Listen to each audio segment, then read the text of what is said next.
haven't watched this, so I wanna watch the first act review from Necrit. I guess a little bit too late now, but I still wanna Well, watch it. Let's do it. damn. Just damn. I wasn't sure if they could do it, But they did it. but they did it. So visually, this is gonna be a bit of a boring video because I'm literally just gonna stand here and talk about what I've just seen. Many of you may remember that we did these kinds of reviews when Arcane originally came out. And there I had a spoiler-free section before we dove into all the spoilers. Since then, however, I've learned that what most people do, and this is exactly what you should do too, is that they wake up and the first thing they do is watch Arcane before they go on the internet. And trust me, if you don't do that, there is a really high chance that you are gonna find spoilers. Because people love to talk about Arcane. And there is a good reason why. So, just in case you are watching this video before watching Arcane Season 2, at least the first act, here is a very quick spoiler-free review. This is good! The first episode is actually good. I would say it's about a 7 out of 10. There was a lot of holes that Riot had to fill after the ending of Season 1. And man, did they fill all the holes and gave us some more. Which means they had very little time to wrap everything up, and then it was just League of Legends. Yeah, most of the first episode was action. There were awesome fights, awesome action, and not a lot of political talk. Right. I remember the first episode now with the people trying to kill Mel and Bessa doing all of the 3D chest. And when I say political, I really mean just different relationships mixing up. And that is what Arcane always excelled at. Arcane knows how to move its characters around. In the first episode, it didn't happen that much. It was mostly a resolution of what came before. Episode 2, however, was nuts. Legitimately, episode 2 of Act 1 of Season 2 might be my third favorite episode in the entirety of Arcane. The best one is probably episode 3 of Season 1 for obvious reasons, with the second best being the finale of Season 1, also for obvious reasons. But now, I love episode 2 of Season 2. And then of course episode 3 came in, and I didn't think it would be able to top off what I've seen. And yes, for the most part that was about 8 out of 10, with episode 2 being about 9 out of 10. But then the last big scene of episode 3 bumped it all the way up. So overall, this show is still firmly standing on its feet. And if you loved Arcane 1, you're gonna love Arcane 2. Which means, let's now dive into spoilers. First of all, I have to mention this tweet did not age that well. Outside of that, it is spoilers. First of all, I have to mention this tweet.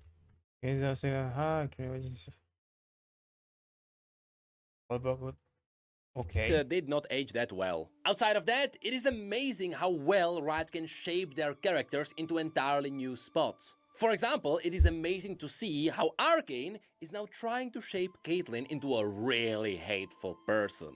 Of course, there is a reason behind that. Caitlyn is not exactly alone in this, and there might be someone else kinda manipulating her. But if anything, this alone proves that Riot is just really good at collapsing and reshaping expectations. I also love how now the roles swapped and Vi is the more reasonable one in their relationship. Before, it was the exact opposite way. But yes, overall, episode 1 is mostly about action and paying tribute to what came before, with the one big exception being the setup for Mbessa. From the beginning, she's kinda being ramped up, and then she gets the big payoff at the end. And also, because every episode needs to have a really cool cliffhanger, at the end of episode 1 we got Singed. Now it should be obvious that Singed is likely trying to gather the essence of the wolf, or in this case, Merkwolf. Why would that be? It should be pretty obvious. Also, some people are wondering if Singed is now in the Freljord. I don't want to be the lore nerd here.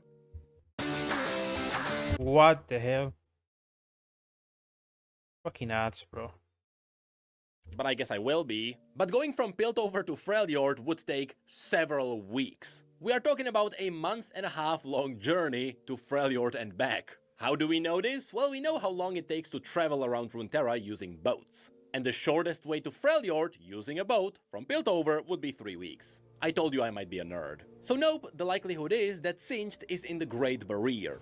That is the mountain pass that is right north of Piltover. Anyway, continuing on to episode 2, in my opinion, this was the better pilot episode. This is the episode that really set in motion what Season 2 is gonna be all about. And I really loved every single setup that appeared here. We got Victor waking up from the stasis, which, by the way, I really loved how while Victor was in the stasis, the only thing you could see was his face. The face was the last remnant of his humanity at that point, which is the exact opposite of what Victor is in the game. He becomes known for wearing the mask, which is an awesome parallel. I also love how Victor's glorious evolution is being slowly set up here. He's essentially a magical messiah that is turning Shimmer into something better. And again, there is a parallel where Victor kinda becomes the mage that once saved Jace. Although I will say, once Victor woke up from the stasis... Cool. It's crazy how he's already talking about this, huh? Wow. Where he separated from Jace, he knows everything too quickly. And I understand that there's a lot of storylines you're working with, so you have to be fast. But I wish that relationship had a bit more time to develop. It really felt like Victor just woke up and told Jace that I don't belong here, I'm just gonna walk away, goodbye. Another thing I want to mention here is that before Arcane, Victor was my favorite character. I simply loved the story of him doing what might be questionable things to really improve human life. In a way, he's not doing the exact same thing here. Here, it seems like he is purely just helping people. But what I wanted to point out is that Riot is really just replacing one good story with another good story. I truly believe that the old version of Victor as well as the new one are great. So yes, I'm a bit sad that his story is different, but it's still amazing. And speaking of being amazing, I love the new relationship between Echo and Heimerdinger. The two just landed together so well. And I love how the two are used as a setup to learn about the fact that something weird and magical is happening around Piltover. And they learn about that as the Firelight Tree becomes slowly corrupted. Alright, that and this speaking was of pairing the third characters episode. together, I absolutely love Jinx and Savika. These two characters, which hated each other in the past, are now together, and it absolutely makes sense. Their bonding over Silco's death is just so good. And the scene where they fight Smeech, where Jinx essentially gave Savika a Gamba arm, became one of my favorite fighting scenes in this series. True. I cannot express just how much I love these two now. Now, what I will say is slightly questionable in Season 2 is the introduction of Arcane, which is whatever this golden thing is. You see, the world of Runeterra already has a lot of different threats, and it has a lot of different powers afflicting the world. So it didn't really make sense for Riot to decide to just introduce a new one. For example, instead of the Arcane, they could have used the World Runes, which is a magical power that is set up in a very similar way. Which makes me think that maybe all of this is set up in such a way that by the end of Arcane, the Arcane is gonna be shut down or it will disappear or something like that. Because as of right now, it almost feels like it doesn't fit into the world. The thing is, this is absolutely an issue of someone who already knows a lot of the lore of League of Legends. To the people who watch Arcane but they don't care about League of Legends, yeah, it's totally fine. Because as a purely isolated story, Arcane just works. With that said, I have to also point out one more thing. Episode 2 proved to me that Riot knows what they are doing with the lore now. When Arcane 1 came out, Arcane was still a separate universe from the core. I need to do something.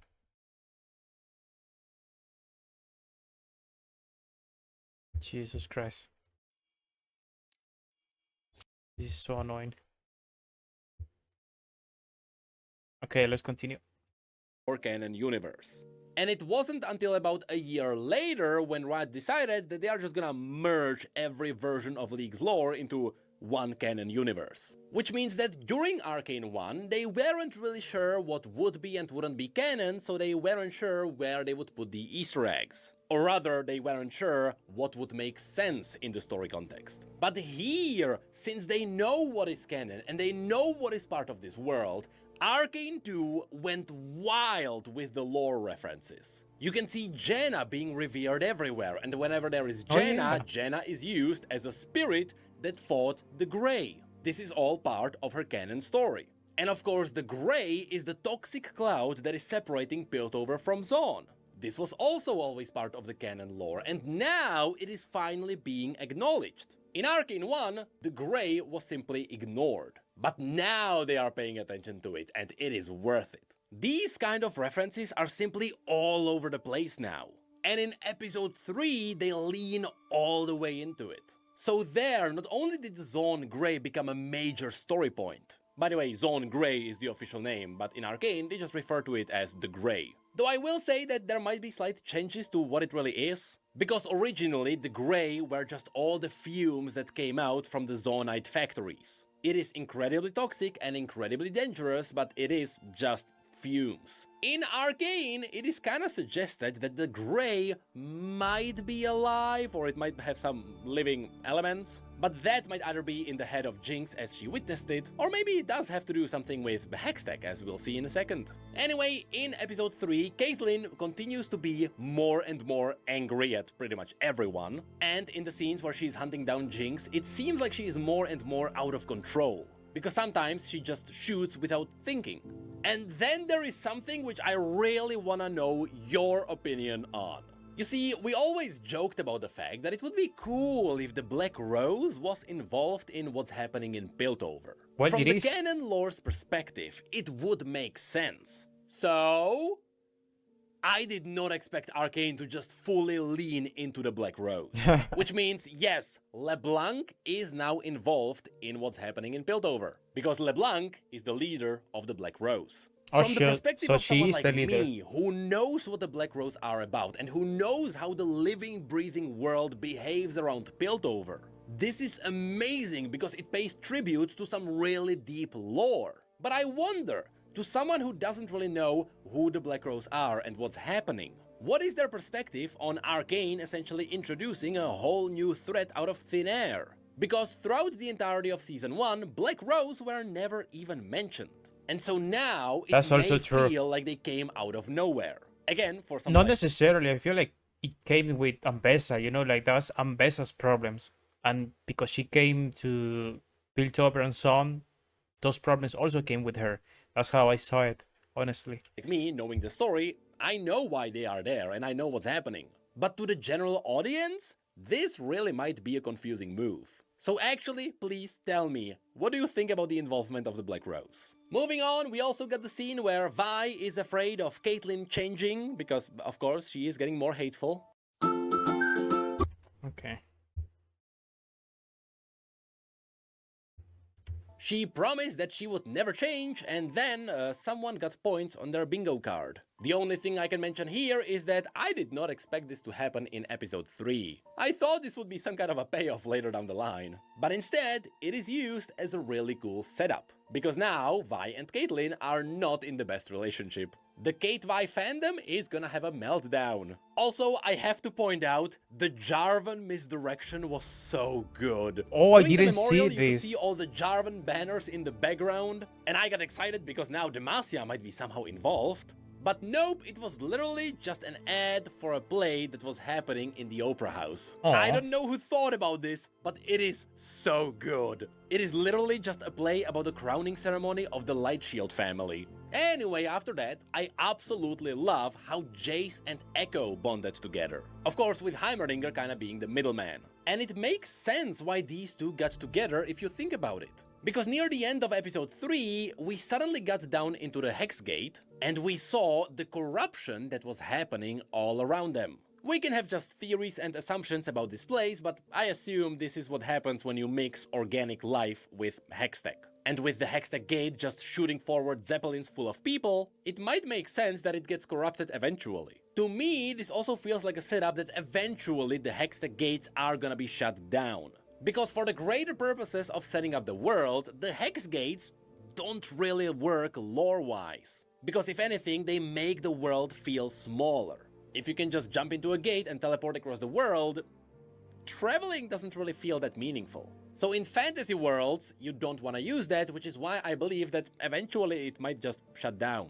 That is just a theory though. What we can point out is that yes, those anomalies really feel like some time shenanigans. Which is why it makes sense that Echo got a crossover with Jace. Whatever is happening with the Wild Runes and Hextech getting corrupted, it seems like Echo will figure out how to utilize the anomaly. But of course, this was then followed by one of the best scenes in the entirety of Arcane, True, this and that fight is the was fight awesome. between Caitlyn, Vi, Jinx, and Savika. That fight was just a masterpiece. It had so many tributes to not only Jinx's story, but also general lore. Did you notice that Vagina. the Grey was actually held back by Janna's vault, with Janna being the spirit of wind and fresh air? I'm gonna have a blast diving into the details. And I love how in the moment the Hex Gate started going wild, all the Hextech inventions in that fight got unstable. But then, after Jinx essentially loses the fight, as a last resort, Savika fires off Jinx's surprise, who is mad because that wasn't supposed to fire just yet. Which kinda hints that maybe that was supposed to go off as Jinx dies. Anyway, the town got painted many different colors. I never. Jinx escaped. Wait. I never saw it in that way. Never saw it like that. So she wanted to sacrifice herself for Son and do something.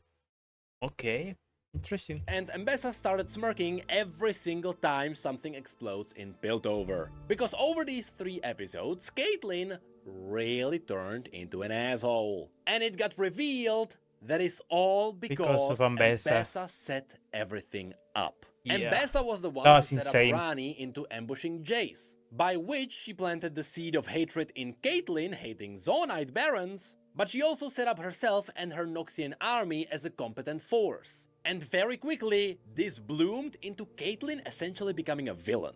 And the best twist of all happened right after that.